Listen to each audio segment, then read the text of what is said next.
सर्वांना क्रांतिकारी जय भीम. आवाज येत नाही, जोरानं जय भीम म्हणा. जय भीम. नांदेड वाघाळा शहर महानगरपालिकाची सार्वत्रिक निवडणूक 2026 या ठिकाणी जाहीर झाली आहे. आणि आपणा सर्वांना माहीत आहे, बाळासाहेब आंबेडकर ज्यावेळेस या ठिकाणी आले होते शताब्दी स्मारक या ठिकाणी, त्यावेळेस मी स्वतः माझ्या आईनं या ठिकाणी उमेदवारी अर्ज जाहीर केला होता. आणि मी ते तसाच उमेदवारी अर्ज जर तेवढ ठेवला असता शेवटपर्यंत निरंतर, तर मीही या ठिकाणी मागे तुम्ही बघितलं अशोकराव चव्हाण साहेबांच्या विरोधामध्ये देखील आम्ही अपक्ष थांबून 1,500 मतं, यात तुमचीच मतं घेतली होती, हे माझ्या घरची मतं घेतली होती.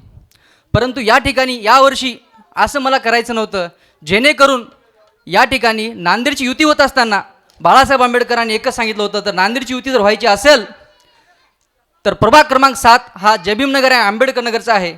या ठिकाणी चारीच्या चारीत उमेदवार हे वंचित बहुजन आघाडीचे असले पाहिजेत. ही 8 जर काँग्रेसला मंजूर असेल तरच ही युती करायची, आणि ही 8 जर काँग्रेसला मान्य नसेल तर ही युती तिथंच बरखास्त करायची. हा आदेश साहेबाकडून आला, राजघरातून हे आदेश आला, आणि ही युती तशीच होणार, नाहीतर युती होणार नाही. 29 डिसेंबर 2025 त्या दिवशी मी स्वतः काँग्रेसच्या कमिटीमध्ये असताना त्या ठिकाणी मी त्या बैठकीत होतो. 29 तारीख उलटून गेली, त्या रात्री युती होणार होती आणि रात्री बी फॉर्म भेटणार होते. 30 तारीख हा शेवटचा दिवस होता मायमावल्यांनो. 29 तारखेला युती झाली नाही. या ठिकाणी 2 उमेदवार काँग्रेसचे आणि 2 उमेदवार हे वंचित बहुजन आघाडीचे असं ठरलं होतं. इथून फोन गेला साहेबांना, ही युती मान्य नाही. दुसऱ्या दिवशी फॉर्म भरण्याची शेवटची तारीख 2 वाजता कुणालाही मध्ये एंट्री भेटणार नव्हती, कुणाचाही एबी फॉर्म मान्य होणार नव्हता. 11 वाजता पुन्हा युतीसाठी समीकरणं जुळून आली. युती पुन्हा दुसऱ्या दिवशी उजडली आणि काँग्रेसला कळालं होतं, आता या ठिकाणी जर ही जागा जर आम्ही वंचित बहुजन आघाडीला दिली नाही तर आमचं प्रभाग क्रमांक जे 20 आहेत, एकूण 1 ते 20 या ठिकाणी आम्हाला या जनतेची ताकद पाहिजे होती, आंबेडकरवाद्यांची ताकद पाहिजे होती. ही ताकद आता आम्हाला मिळणार नाही. तर शेवटी त्यांना हे मान्य करावं लागलं आणि 30 तारखेच्या 11 वाजता वंचित बहुजन आघाडीचा पहिला विजय झाला तिथं मित्रांनो. आणि हा विजय घडून आणण्यासाठी राजघरातून फोन आला, आदेश आला आणि तवाची युती झाली. सर्वांना तुम्हाला एक सांगायचं आहे मला, हे युतीचं समीकरण संपलं, तिथं आपण पहिली लढाई जिंकलेली आहे. जिंकली का नाही? आज मी ज्या ठिकाणी जन्माला आलो, ज्या ठिकाणी मी उभं टाकलो, ही भूमी कुणाची आहे माहीत आहे?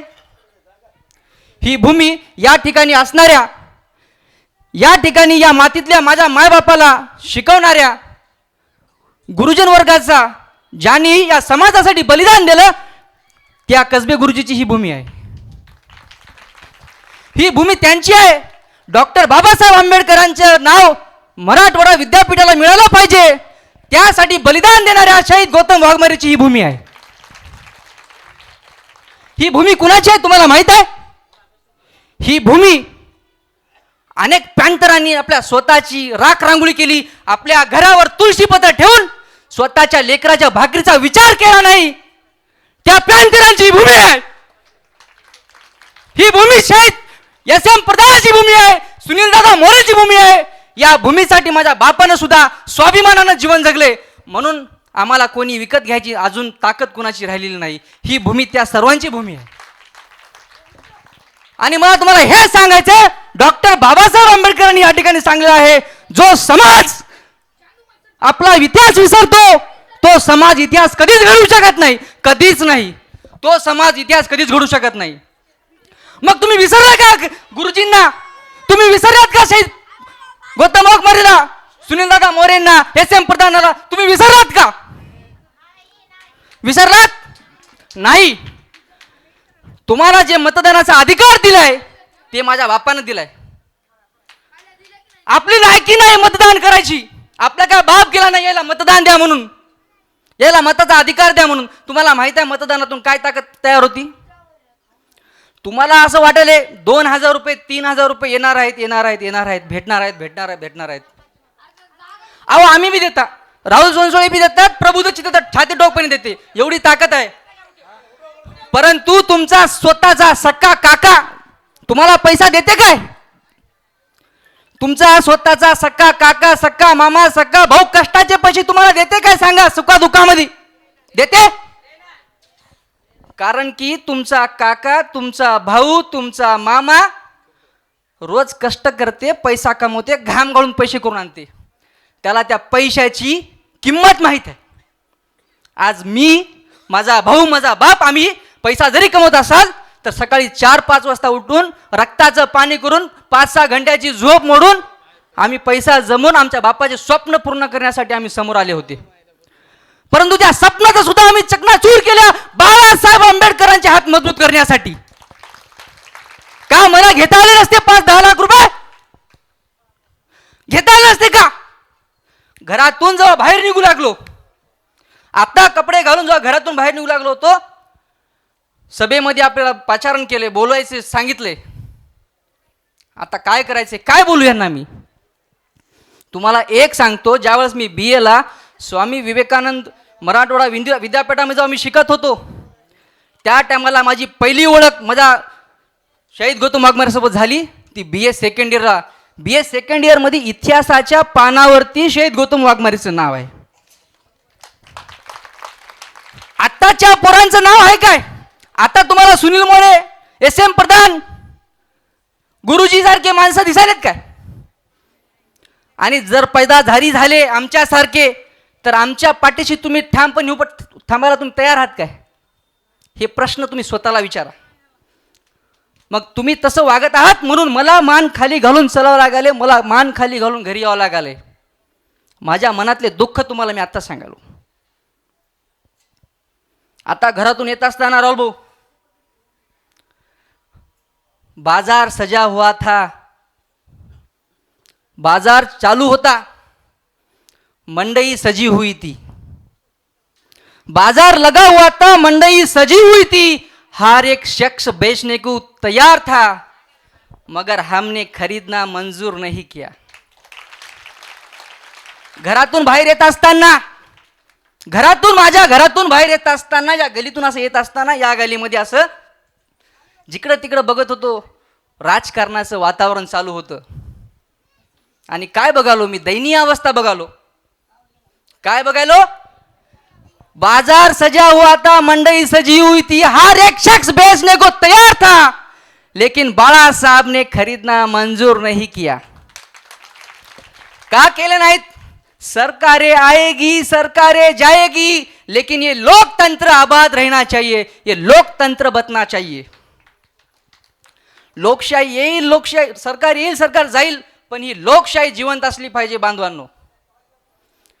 आणि ही लोकशाही माझ्या बापानं 2 वर्ष 11 महिने 18 दिवस रक्ताचं पाणी करून 24 तास अभ्यास करून तुम्हाला लोकशाही दिली, तुम्हाला मताचा अधिकार दिला, तुम्हाला हे विकण्यासाठी दिलं बाजारामध्ये बकरीच्या भावानं. बकरीचा भाव सुद्धा काय आहे थोडं स्वतःला विचारा. म्हणून मला तुम्हाला एवढंच सांगायचं आहे, माय मौल्यांनो, बोटाला शाई लावून घेताना लक्षात ठेवा, हाताच्या बोटाला शाई लावून घेत असताना समाजाचं तोंड काळं करू नका. या माणसाचं आयुष्य 70च्या पुढं गेलंय. यांचं हे काही नाही, यांचे तुमचे हेवे दावे असतील, हे उमेदवार आहेत. हे कुणाचे उमेदवार आहेत? त्यांचा ऑर्डर आला म्हणून उमेदवार यायचं काय घेणं नाही तुम्हाला. यांच्या ठिकाणी पुढच्या वेळेस दुसरा उमेदवार राहते, उमेदवार बदलणार आहे. तुम्ही यांच्याकडे लक्ष देऊ नका, यांचं तुमच्यासोबत काय आहे हे तुमचे गिले शिके असतील सोडून टाका. परंतु त्या माणसाकडे बघा, त्या माणसाचं तोंड काळं करू नका. हे जयभीम नगर, हे आंबेडकर नगर, आज हे तुम्ही जे जगायला ना, तुमची जी दहशत झाली की नाही बाहेर, ती माझ्या सुनील काका मोरेमुळे झाली, SM प्रधानमुळे झाली, माझ्या बाप्पामुळे झाली, ह्या सगळ्यामुळे झाली. तुमची ओळख तुम्हाला बाहेर जर नेऊन कोणी देणार असते तर हे लोक होते. स्वाभिमानानं जगलेत म्हणून तुम्ही आज त्यांच्या कष्टावर तुमची दहशत झाली. आंबेडकर नगरचं म्हणलं की लोक थर्र कापतात. तुम्हाला कोणी थर कापणार. आणि तुम्ही ह्यांचा इतिहास मिटवाय चालल्या. यांचा इतिहास, अरे रे, यांचा इतिहास जब तक सूरज चांद रहेगा. त्या ताईनं तुम्हाला 10 वेळेस म्हणले कुणी नाही केलं भलं माय, 10 वेळेस सांगा म्हणजे तुम्ही तिला प्रतिसाद दिला नाही. पण मी तुम्हाला काहीच म्हणलो नाही. तर तुम्ही काय म्हणल्या, जब तक सूरज चांद रहेगा. मला तुम्हाला सांगायची गरज पडणार गेली. सगळं तुमच्या जवळ आहे मामावल्यानं. मग असं का वागायला. अहो मनाला लय दुखते हो. एवढं दुखते. का दुखते. आमची बुद्धी सत्सद विवेक बुद्धी आहे. आमच्या मायबापानं स्वाभिमानाचे धडे दिलेत, शाळेत धाडले. तिन्हीच्या तिन्ही लेकरं वेल एज्युकेटेड, शिक्षक, प्राध्यापक, इंजिनियर केलेत. याच वस्तीमध्ये केलेत ना, का कुठं बाहेर होत्या. आम्ही परदेशात गेल त्या, कुठल्या इंग्लिश मिडियममध्ये शिकल्या. इथंच होत्या की तुमच्यासारख्याच खाल्या, तुमच्यासारख्याच घरकुलात. हा, परंतु स्वाभिमानानं राहायला शिका. तुमचेच पैसे आहेत, कुणाचे घेतल्या जरी असाल तरी पण तुमचं स्वागत, घेतल्या नसाल तर घ्या तरी पण तुमचं स्वागत. पण ज्यांनी तुम्हाला मतदानाचा अधिकार दिला त्यांना विसरू नका. त्यांना जर विसरल्या तर तुम्ही आयुष्याला विसरल्या. कारण की तुमच्या मताची टक्केवारी इथं 11,500 आहे. किती आहे. 11,500. आणि आपला जिंकून याला मतं किती पाहिजेत. 7,000. किती पाहिजेत. 7,000 मतं पाहिजेत. आणि आपली युती कोणासोबत आहे.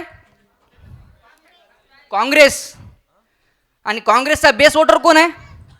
काँग्रेसला डोळे झाकपणे मतदान कोण करते. आपला मुस्लिम भाई, आपला मुस्लिम भाऊ. मग हे दोन भाऊ एकत्र आल्याच्या नंतर आपल्याला कोणाची गरज आहे. हाय. आणि काँग्रेसमध्ये सुद्धा हिंदू समाज आहे. ते सुद्धा कुणाला मतदान करतात. काँग्रेसला. मग आता काँग्रेसचं चिन्हच तिथं नाही तर मतदान कुणाला करतील. सिलेंडरला. सोपी गोष्ट आहे.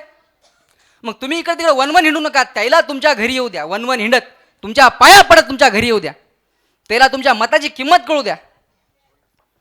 तुम्हाला सांगलो, कष्टानं पैसा असला की माणूस थोडा विचार करते, देऊ की नको, देऊ की नको, देऊ की नको, देऊ की नको. समजलं. जास्त काय बोलणार मी. आणि मला कुणाचं नाव घ्यायचं नाही, कारण की माझी लढाई आणि आमची लढाई ही कोणासोबतच नाही. जिथं लढाई होती ती लढाई जिंकली. या ठिकाणी कमळाचं चिन्ह आहे का माय. कमळाचं चिन्ह देशात आहे, आंबेडकर नगरात आहे काय. काँग्रेसचं चिन्ह आहे काय. मग दोन्ही एवढे मोठमोठे बलाढ्य चिन्ह, राष्ट्राचे चिन्ह इथं संपून गेलेत. मग आता चिन्ह राहिलंयच कोणतं. कोणतं. इथं चिन्ह कोणतं राहिलंय. मग मतदान कोणाला द्यायचे. किती द्यायचेत. किती द्यायचेत. सगळं तुम्हालाच माहित आहे. मग मी तर कशाला आलो. राहुल भाऊ, सगळं यायला माहित आहे. पप्पांना मला कशाला बोललं तुम्ही. काय गरज आहे. सगळे उत्तर यायच्या पैसे आहेत. सगळं यायला माहित आहे. एवढी सुजान जनता इथं आहे. सुजात दादासोबत सुजान जनता आहे. अरे येडे आहेत रे तुमच्या पाठीमागे लागायलेत. याला असंच घुमवा. किती आहे याच्या पैसे सगळं जमा करून घ्या. आणि बट्टा कुठे दाबायचे. हे बघा मावशी किती हसायली. बटन कुठे दाबायचे. खटाखट खटाखट. काय करायचे. सिलेंडर. सिलेंडर जर पेटलं नाही तर उद्या चूलच पेटणार नाही, असं बी होऊ शकते. ठीक आहे. एवढं बोलतो, अधिकचा वेळ घेणार नाही. या ठिकाणी मी स्वतःची उमेदवारी मागं घेतलेली आहे. स्वतःची उमेदवारी मागं घेतली. माझा वडील मान्य नव्हता. माझी आईची उमेदवारी मी आईला घेऊन जाऊन स्वतः माघार घेतलेली आहे. कारण की माझा भाऊ, माझा बाप किती कष्टानं पैसे कमवतात आणि त्यांना मला बर्बाद होताना बघायचं नव्हतं. कारण की एवढ्या मोठ्या बलाढ्य शक्तीच्या विरोधामध्ये आपण अपक्ष नको वाटलं. मग मी एवढी समजदारी घेतली असेल तर तुम्ही बी कुठं समजदारी घेतली पाहिजे. एवढं बोलतो आणि थांबतो. जय भीम, जय भारत.